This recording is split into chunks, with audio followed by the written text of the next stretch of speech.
দেখো বন্ধুরা, একটা দুটা চারটা পাঁচটা করে শেফালি ফুল আমার গাছে এখনও ফোটে।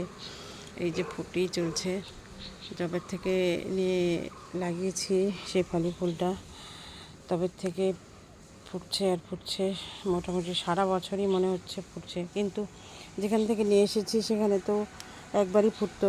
আমার এখানে এসে সারা বছরই শেফালি ফুলটা ফুটছে, তো আমার খুব মজা হয়, আনন্দ হয়। কি সুন্দর ফুটে আছে।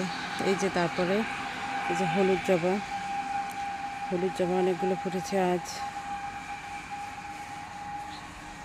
গাছগুলো আমার ফুল ফুটলে খুব ভালো লাগে দেখতে। এই যে এগুলো দিয়ে আমার পুজো হয়ে যায়। তারপর এই যে নয়নতারা, তারপর আছে একটা গোলাপ। এই যে গোলাপটা, অতিরিক্ত রোদ্রে না গোলাপের গাছটার অবস্থাও খারাপ হয়ে গেছে, তাও তো ফুল ফুটছে, এটাই অনেক।